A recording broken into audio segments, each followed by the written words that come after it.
Hello everyone, welcome to Study Tube. इस video में हम लोग एनिमल किंगडम जंतु जगत का पार्ट 4 देखने वाले हैं। इस एनिमल किंगडम चैप्टर के अंतर्गत हम लोग 3 पार्ट ऑलरेडी डिस्कस कर चुके हैं। एनिमल किंगडम जो हमारा चैप्टर है ये बायो का 13th चैप्टर है, एनसीईआरटी सीरीज का ये 29th चैप्टर है। इस पूरे चैप्टर में हम लोग 200 से ज़्यादा सवालों को कवर करेंगे। तो बाकी के 3 पार्ट्स देखने के लिए या फिर एनसीईआरटी सीरीज के अंदर मैंने जो फिजिक्स के, केमिस्ट्री के और बायो के जितने भी चैप्टर्स अपलोड किए हैं उन सभी को देखना चाहते हैं तो हमारे चैनल के प्लेलिस्ट में जाओ। एनसीईआरटी नाम से प्लेलिस्ट मिलेगा, सारे ही चैप्टर्स आपको यहाँ पर मिल जाएंगे। क्लास 9th और क्लास 10th में फिजिक्स और केमिस्ट्री के सारे ही चैप्टर्स एनसीईआरटी में जो दे रखे हैं वो सारे अपलोडेड है। और ये हमारा ई बुक स्टोर है, यहाँ पर आप ई बुक्स को बाई कर सकते हो। इस लिंक को आपको अपने ब्राउजर में सर्च मारना है या फिर जो आप वीडियो देख रहे हो इस वीडियो के डिस्क्रिप्शन बॉक्स में आपको लिंक मिलेगा, किसी भी लिंक पर क्लिक करो, आप पहुंच जाओगे इस ई बुक स्टोर पे। एनिमल किंगडम के अंतर्गत ये सारे फाइला हैं जो आपको अच्छे से ध्यान में रखने हैं। Phylum porifera, coelenterata, platyhelminthes, aschelminthes, annelida, arthropoda, mollusca, echinodermata, कोडेटा। हम लोग इन 3 फाइला के ऊपर ऑलरेडी एमसीक्यूज को डिस्कस कर चुके हैं। आज हम लोग इस वीडियो में एस्कहेल्मिन्थस के ऊपर सवालों को देखेंगे। तो आप में से जो भी हैं जो अब तक इन सारे फाइला को याद नहीं किए हैं, आप सारे याद कर लो इसको अच्छे से और इसी ऑर्डर में याद करना जैसा यहाँ पर लिखा हुआ है। हमारा आज का जो फाइलम है वो है एस्कहेल्मिन्थस। इसको निमेट हेल्मिन्थस भी कहा जाता है और निमेटोडा भी कहा जाता है। तो ये सारे नाम आप ध्यान में रखो, एस्कहेल्मिन्थस, निमेट हेल्मिन्थस और निमेटोडा। इसके अंतर्गत जो जानवर आते हैं उसे राउंड वॉर्म कहा जाता है। अगर आपको याद हो पिछला जो फाइलम था पार्ट 3 में प्लेटीहेल्मिन्थस, उसके जानवर को कहा गया था फ्लैट वॉर्म, चपटे कृमि। यहाँ कहा जाएगा इसके जानवर को राउंड वॉर्म यानी कि गोल कृमि। ठीक है, गोल कृमि। गोल कृमि इसलिए अगर आप इसको यहाँ से कट करो, ऐसे आपने ब्लेड लेकर के आया और इसको यहाँ से ऐसे कट कर दिया, ठीक है, तो इसका जो ट्रांसवर्स सेक्शन होगा ना ये आपको गोल दिखेगा। यानी इसको ऐसे कट करने के बाद इसका जो ऊपर वाला पार्ट होगा ना ये आपको गोल दिखेगा, इसीलिए इसे गोल कृमि कहा गया है, राउंड वॉर्म कहा गया है। तो राउंड वॉर्म क्या है? तो ये निमेटोड्स हैं, यानी कि निमेटोडा फाइलम के अंतर्गत जो जानवर आया उसे राउंड वॉर्म कहा गया। निमेटोडा फाइलम के अंतर्गत जो जानवर आया उसे राउंड वॉर्म कहा गया। ठीक है, उसे राउंड वॉर्म कहा गया, गोल कृमि कहा गया। अब ये जो राउंड वॉर्म्स होते हैं या फिर निमेटोडा फाइलम के अंतर्गत जो जानवर आते हैं वो जलीय भी हो सकते हैं, स्थलीय भी हो सकते हैं, मुक्तजीवी भी हो सकते हैं और परजीवी भी हो सकते हैं। यानी वो जल में भी पाए जाते हैं, कुछ स्थल में भी पाए जाते हैं, कुछ मुक्तजीवी होते हैं यानी बीमारियां उत्पन्न नहीं करते हैं, स्वतंत्र जीवन व्यतीत करते हैं, और कुछ परजीवी होते हैं जो कि जानवरों और पौधों में बीमारियां उत्पन्न करते हैं। अब बढ़ते हैं सवालों की तरफ। 85 तक हम लोग ऑलरेडी डिस्कस कर चुके हैं, आज हम लोग 86 से आगे बढ़ेंगे। संघ एस्कहेल्मिन्थस का अन्य नाम क्या है? फाइलम एस्कहेल्मिन्थस को निमेटोडा भी कहा जाता है और निमेट हेल्मिन्थस भी कहा जाता है। यहां पर हमारा आंसर बी हो जाएगा।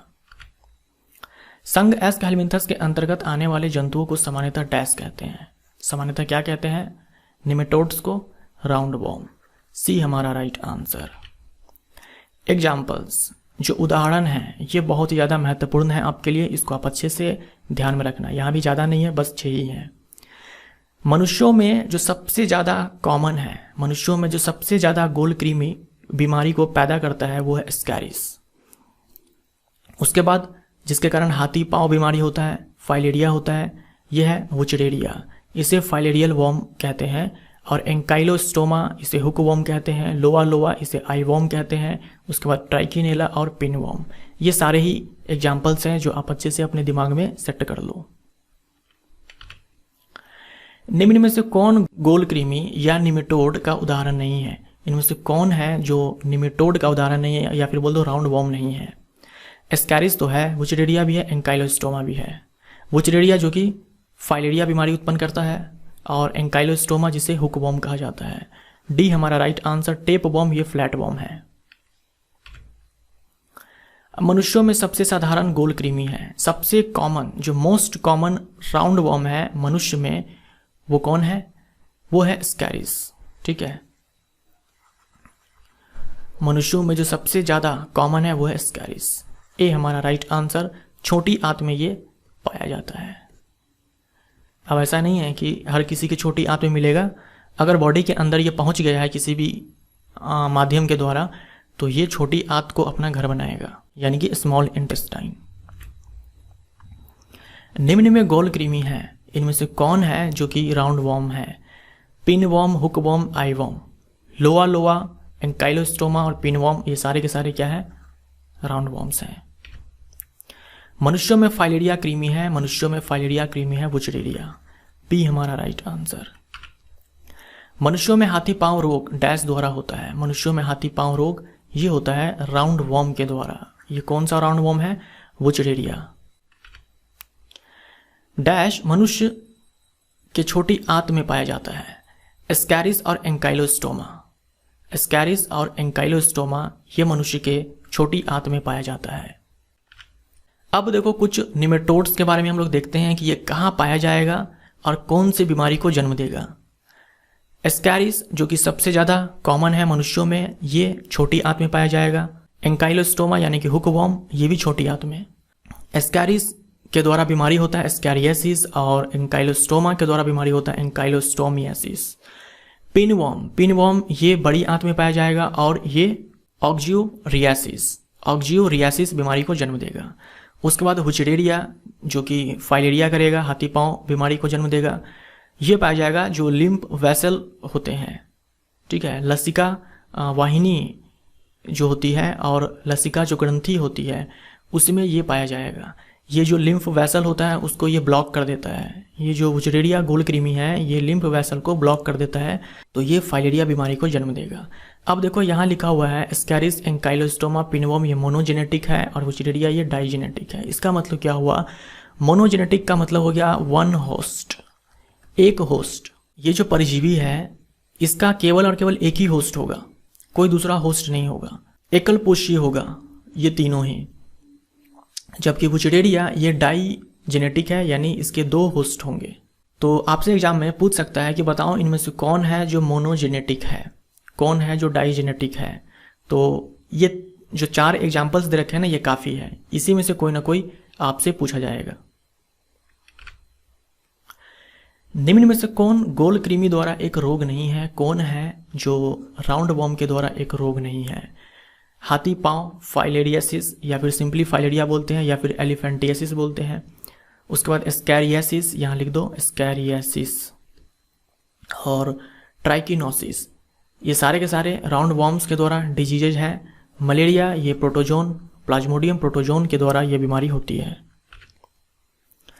द्विपार्श्व सममित और त्रिकोणिक जानवर है, क्या आपको याद है? स्पॉन्ज। स्पॉन्ज ये एसिमेट्रिकल होते हैं स्पॉन्जेज और डिप्लोब्लास्टिक होते हैं। निडेरियन की अगर हम बात करें ये रेडियल सिमेट्रिकल होते हैं और डिप्लोब्लास्टिक होते हैं। टीनोफोर ये भी रेडियल सिमेट्रिकल होते हैं और डिप्लोब्लास्टिक होते हैं। जो टीनोफोर्स होते हैं वो भी रेडियल सिमेट्रिकल होते हैं और डिप्लोब्लास्टिक होते हैं। तो हमारा आंसर यहाँ पर गोल कृमि हो जाएगा। प्लेटीहेल्मिन्थस अगर आपको याद हो तो वो भी ट्रिप्लोब्लास्टिक था। मैंने आपसे स्टार्टिंग में ही कहा था कि स्पॉन्ज एसिमेट्रिकल है और निडेरियन ये रेडियल सिमेट्रिकल है। इसके बाद जो भी फाइला हैं उन सभी में बाइलेटरल सिमेट्री है। एकाइनोडर्मेटा में आपको फिर से रेडियल सिमेट्री देखने को मिलेगा। तो प्लेटीहेल्मिन्थस में भी ट्रिप्लोब्लास्टिक जानवर आते हैं और जो हमारा ये वाला फाइलम है एस्कहेल्मिन्थस इसमें भी ट्रिप्लोब्लास्टिक जानवर आते हैं। तो जो हमारा राउंड वॉर्म है ये बाइलेटरल सिमेट्रिकल होता है और ट्रिप्लोब्लास्टिक होता है। ट्रिप्लोब्लास्टिक बोले तो इसमें आपको मीजोडर्म मिलेगा, ठीक है, जो मध्य जनन स्तर होता है ये आपको मिलेगा। निम्न में से किसी में कूटसिलोम है? तो ये एक महत्वपूर्ण सवाल है जो आप अच्छे से ध्यान में रखना है। इनमें से कौन है जिसमें कि सीडोसिलोम है? तो जो भी फाइला आपने देखा थोड़ी देर पहले, लिस्ट देखा फाइला का, उसमें एकमात्र फाइलम है निमेटोडा। निमेटोडा यानी कि एस्कहेल्मिन्थस एकमात्र फाइलम है निमेटोडा या फिर एस्कहेल्मिन्थस जिसमें आपको सीडोसिलोम मिलेगा। तो देख लो इनमें से कौन सा वो एग्जाम्पल है जो निमेटोड का है। तो ये है हुकवॉर्म यानी कि एंकाइलोस्टोमा। ये हुकवॉर्म निमेटोड है, इसीलिए ये हमारा आंसर हो जाएगा। सीडोसिलोम किसमें? निमेटोडा फाइलम में। यहां देख लो आप, सिलोम जिसे हम लोग बॉडी कैविटी भी बोलेंगे, देह गुहा भी बोलेंगे। सीलोम यानी कि बॉडी कैविटी, हिंदी में देह गुहा। तो कुछ जानवर ऐसे होते हैं जिसमें तो सीलोम होते ही नहीं है, ठीक है, जिसमें सीलोम होते ही नहीं है। देखो सीलोम उसी में होगा जिसमें मीजोडर्म लेयर होगा, मध्य जनन स्तर होगा। सीलोम उसी में होगा जिसमें मीजोडर्म लेयर होगा, और जिसमें भी मीजोडर्म लेयर होगा वो हो जाएगा ट्रिप्लोब्लास्टिक, ठीक है, ट्रिप्लोब्लास्टिक। तो कुछ तो जानवर ऐसे होते हैं जिसमें सीलोम होता ही नहीं है, जैसे कि पोडीफेरा के अंतर्गत जो जानवर आते हैं, निडेरिया के अंतर्गत जो जानवर आते हैं, और प्लेटीहेल्मिन्थस के अंतर्गत जो जानवर आते हैं। हम लोग ऑलरेडी जानते हैं कि सारे के सारे डिप्लोब्लास्टिक है, यानी कि मीजोडर्म इनमें नहीं है, तो सीलोम होने का कोई सवाल ही पैदा नहीं होता है। तो ये एसिलोमेट जानवर होते हैं। आपसे पूछेगा कि बताओ इनमें से कौन है जो एसिलोमेट जानवर है। हिंदी में भी एसिलोमेट ही आप लिखेंगे। एसिलोमेट जानवर वो है जिसके पास सीलोम नहीं है, जिसके पास कोई बॉडी कैविटी नहीं है। तो पोडीफेरा, निडेरिया और प्लेटीहेल्मिन्थस, ठीक है, अच्छे से ध्यान में रखना, इंपॉर्टेंट है ये वाला स्लाइड। मैंने अभी आपसे कहा एकमात्र आपको फाइलम मिलेगा जिसमें स्यूडोसिलोमेट है, ठीक है। इस वाले फाइलम में आपको मीजोडर्म लेयर मिलेगा, ठीक है, मीजोडर्म लेयर मिलेगा। और ये फाइलम कौन सा है? निमेटोडा यानी कि एस्कहेल्मिन्थस। तो ये अच्छे से आप ध्यान में रखना। अगर मीजोडर्म है यहाँ पर तो ये ट्रिप्लोप्लास्टिक होगा, हम लोगों ने थोड़ी देर पहले देखा था अभी। उसके बाद सिलोमेट जानवर। सिलोमेट जानवर वो है जिसके अंदर वास्तविक देह गुहा है, जिसके पास वास्तविक में सिलोम है, ट्रू सिलोम है, उसे बोलेंगे सिलोमेट जानवर। इसमें आपका आ जाएगा एनेलिडा, आर्थ्रोपोडा, मोलस्का, इकाइनोडर्मेटा, कोडेटा, यानी इन सारे फाइलम के अंतर्गत जो भी जानवर आते हैं ना, उन सब में सिलोम होगा। तो ये वाला जो आपका स्लाइड है ये इंपॉर्टेंट है, आप इसको अच्छे से ध्यान में रखना। सिलोम बोले तो देह गुहा, जिसमें इंपॉर्टेंट ऑर्गन्स होते हैं। हमारा जो भी इंपॉर्टेंट ऑर्गन्स है हमारे बॉडी के अंदर वो सारे सिलोम में ही है। निमेटोड में शरीर संगठन का स्तर क्या है? अगर आपको याद हो सेलुलर, तो ये आपको देखने को मिला था पोडीफेरा में। टिश्यू आपको देखने को मिला था निडेरियन में।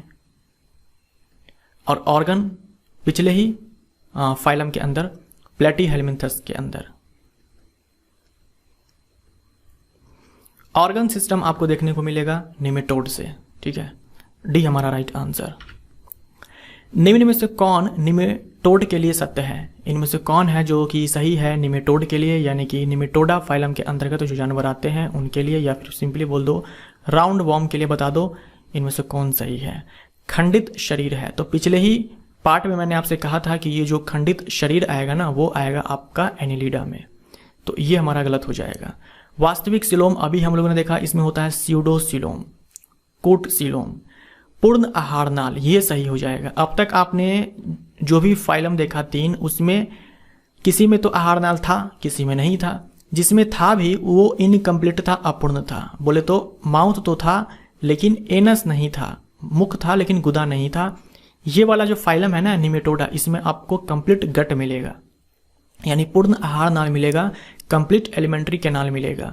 इसमें आपको माउथ में मिलेगा और एनस में मिलेगा, तो सी हमारा राइट आंसर। और अब तक आपने जो फाइलम देखा ना वो सारे हर्मेफ्रोडाइट थे, वो सारे के सारे बाइसेक्सुअल थे। अब देखो इसमें बाइसेक्सुअल नहीं होगा, इसमें हमें यूनिसेक्सुअल मिलेगा, यानी कि नर मादा अलग अलग होंगे, ठीक है। तो ये भी हमारा गलत हो जाएगा, सी हमारा केवल राइट आंसर। निमेटोड में उपस्थित है ना तो श्वसन तंत्र, ना ही परिसंचरण तंत्र, ना ही कंकाल तंत्र, केवल और केवल नर्वस सिस्टम। निमेटोड का शरीर भित्ति डैश से बना होता है, याद रखो क्यूटिकल से। क्यूटिकल ये कोई हार्ड सबस्टांस नहीं होता है, वैक्सी सबस्टांस होता है, और इसी के सहारे जो गोल कृमि होते हैं वो लोकोमोशन करते हैं, चलते हैं, और उसका बॉडी भी इससे सपोर्टेड होता है क्यूटिकल से। लेकिन कोई खनिज से बना हुआ स्केलेटल सिस्टम नहीं होता है। डैश निमेटोड में उत्सर्जी संरचना है। अगर आपको याद हो प्लेटीहेल्मिन्थस में जो उत्सर्जी संरचना था वो क्या था? फ्लेम सेल, ठीक है। इस वाले फाइलम में है रेनेटी सेल, तो बी हमारा राइट आंसर। रेनेटी सेल के जरिए एक्सक्रीट करते हैं निमेटोड्स। निम्न में से कौन निमेटोड के संदर्भ में असत्य है, कौन है जो कि गलत है? इंटरनल फर्टिलाइजेशन होता है, सही है। इनडायरेक्ट डेवलपमेंट होता है, तो इस वाले फाइलम में ना इनडायरेक्ट डेवलपमेंट भी होगा और डायरेक्ट डेवलपमेंट भी होगा, यानी कि लार्वा बनेगा भी किसी में और नहीं भी बनेगा। तो ये भी सही है, ये भी सही है, इनमें से कोई नहीं है जो कि गलत है। निम्न में कौन अमोनोटेलिक जानवर है? अभी तक आपने जो भी फाइलम पढ़ा पोडीफेरा, निडेरिया, प्लैटीहेलमिंथस और ये वाला फाइलम एस्कहेलमिंथस, ये सारे के सारे अमोनोटेलिक होते हैं। तो निडेरियन, प्लैटीहेलमिंथस, निमेटोड ये सब क्या है, अमोनोटेलिक। अमोनिया जिसका वर्ज्य पदार्थ होता है, जिसका मेटाबॉलिक वेस्ट अमोनिया होता है, जो अमोनिया को उत्सर्जित करता है, उसे अमोनोटेलिक बोलते हैं। अमोनिया ये पॉइजनस होता है, जहरीला होता है, जहरीला पदार्थ है ये, और इसको बॉडी से बाहर निकालने के लिए ज़्यादा पानी चाहिए होता है। डैश को साधारणतः गोल कृमि कहा जाता है। अब देखो यहाँ पर, ठीक है, यहाँ पर आप ध्यान देना, एस्कैरिस हो गया, वुचरेरिया हो गया, एंकाइलोस्टोमा हो गया और ट्राइकिनेला हो गया, ये सारे के सारे राउंड वॉर्म्स हैं, ये सारे के सारे निमेटोड्स हैं, और निमेटोड्स को ही तो हम लोग राउंड वॉर्म बोलते हैं। लेकिन इनमें से आपको कोई एक ही चूज करना है। आप बताओ इनमें जो सबसे बेस्ट आंसर होगा वो कौन सा होगा। ये आपसे इस तरह का सवाल पूछा जा सकता है एग्जाम में। मैंने यहाँ पर यह सवाल इसलिए लिया हुआ है ताकि मैं इस बात पर फोकस कर सकूं कि जो हम राउंड वॉर्म बोलते हैं ना, वो तो सही है कि हम एस्कहेलमिंथस के अंतर्गत जो जानवर आएंगे उसे हम राउंड वॉर्म बोलेंगे। लेकिन राउंड वॉर्म के नाम से जो सबसे ज़्यादा फेमस है, सबसे ज़्यादा प्रचलित है, जैसे कि राउंड वॉर्म बोलते ही हमारे दिमाग में आएगा, वो है एस्कैरिस। ठीक है, तो ए हमारा राइट आंसर हो जाएगा। राउंड वॉर्म के नाम से जो सबसे ज़्यादा फेमस है, गोल कृमि के नाम से जो सबसे ज़्यादा फेमस है निमेटोड, वो है एस्कैरिस। इसीलिए हम यहाँ पर ए को टिक मारेंगे। मान लो कभी ऐसा सवाल आ गया विकल्प में कि चारों ही राउंड वॉर्म रहे और फिर से पूछ दे कि बताओ राउंड वॉर्म कौन सा है, तब आप एस्कैरिस को टिक करना। अगर कोई एक ही निमेटोड हुआ तो फिर तो आप उसी को टिक करोगे। मान लो कोई ऐसा सवाल आ जाए जिसमें राउंड वॉर्म पूछ दे और आपको वुचरेरिया दिखे, एक तो आपको वुचरेरिया दिखेगा, बाकी दूसरे जानवर दिखेंगे, यानी दूसरे फाइलम के जानवर दिखेंगे, तो वहां पर तो डेफिनेटली आप वुचरेरिया को ही टिक मारोगे।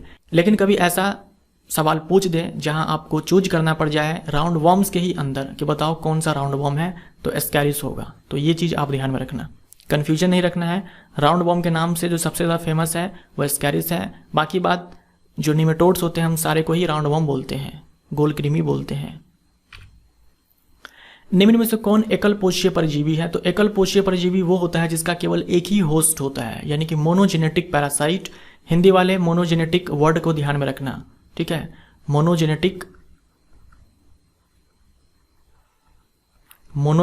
ये जो शब्द है ना, ये ध्यान में रखना। ये मोनोजेनेटिक पैरासाइट बोले तो केवल एक ही होस्ट होगा। तो यहाँ पर हमारा एस्कैरिस हो गया, पिन वर्म हो गया, हुक वर्म यानी कि एंकाइलोस्टोमा, ये सारे के सारे मोनोजेनेटिक पैरासाइट्स हैं। और मनुष्यों में सबसे ज्यादा कॉमन कौन सा है? एस्कैरिस। ये देख लो, एस्कैरिस हो गया, एंकाइलोस्टोमा, पिन वर्म, ये सारे के सारे क्या है? मोनोजेनेटिक है। वुचरेरिया जो कि फाइलेरिया बीमारी का कारक है, वो हो जाएगा डाइजेनेटिक। लोआ लोआ किसका वैज्ञानिक नाम है? लोआ लोआ ये वैज्ञानिक नाम है आई वर्म का। ये आप देख लो, लोआ लोआ, ये दिख रहा है आपको? ये देखो, ये राउंड वर्म है, आंखों में गोल कृमि है, इसी को कहा जाता है लोआ लोआ यानी कि आई वर्म। विलुप्त जानवरों के अध्ययन को क्या कहते हैं? जो जानवर विलुप्त हो चुके हैं उनके बारे में जो अध्ययन होता है उसे पैलेंटोलॉजी कहा जाता है, ठीक है, पैलेंटोलॉजी। ऑर्निथोलॉजी ये कहा जाता है पक्षियों के अध्ययन को, यानी कि बर्ड्स के स्टडी को। ओडोंटोलॉजी ये कहा जाता है टिथ के स्टडी को, दांतों से संबंधित अध्ययन को। और एंटोमोलॉजी ये कहा जाता है इंसेक्ट्स के बारे में जो अध्ययन होता है उसको। अंतर्राष्ट्रीय जंतु नामाकरण आयोग की स्थापना कब हुई थी? अंतर्राष्ट्रीय जंतु नामाकरण आयोग जो कि जानवरों का नामकरण करता है, जो वैज्ञानिक नाम होता है वो इसी आयोग के अंतर्गत दिया जाता है। तो इसकी स्थापना की गई थी 1895 में, 1895 में। डैश में शरीर गुहा में अनुपस्थित होती है, यहाँ पर सही कर देना, यहाँ पर से में काट दो। डैश में शरीर गुहा अनुपस्थित होती है। आपको बताना है इनमें से किस में बॉडी कैविटी नहीं होगा, सिलोम नहीं होगा, जो अभी हम लोगों ने थोड़ी देर पहले देखा था। तो सिलोमेट जानवर तो वो है जिसमें सिलोम है, ठीक है, जिसमें सिलोम है। एनिलिडा से लेकर के कॉर्डेटा तक के फाइलम के अंतर्गत जो जानवर आते हैं उन सब में सिलोम है। सीडो सिलोमेट जो जानवर है निमेटोड को कहा जाता है, एकमात्र फाइलम निमेटोडा। और ए सिलोमेट उसे कहा जाता है जिसमें सिलोम नहीं है, जैसे कि पोडीफेरा के जानवर। निडेरिया के जानवर, प्लेटीहेल्मिन्थस के जानवर। तो सी हमारा राइट आंसर हो जाएगा। जो एसिलोमेट जानवर है उसमें सिलोम नहीं होता, बॉडी कैविटी नहीं होता। निम्न में बेलनकार कृमि है, सिलेंड्रिकल कृमि है, सिलेंड्रिकल वॉर्म है। तो सिलेंड्रिकल वॉर्म बोल दे मतलब राउंड वॉर्म। तो हमारा आंसर हो जाएगा कौन सा? देखो planaria flat warm, flat warm तो होगा नहीं, Fasciola flat warm Ascaris. D हमारा राइट आंसर। राउंड वॉर्म को ना थ्रेड वॉर्म भी कहा जाता है, थ्रेड वॉर्म, ये भी आप ध्यान में रख सकते हो, थ्रेड वॉर्म। तो ये हमारा पार्ट 4 समाप्त होता है, फाइलम एस्कैलमिंथस समाप्त होता है। मिलते हैं अगले फाइलम में, अगले पार्ट में, पार्ट 5 में। Thank you so much.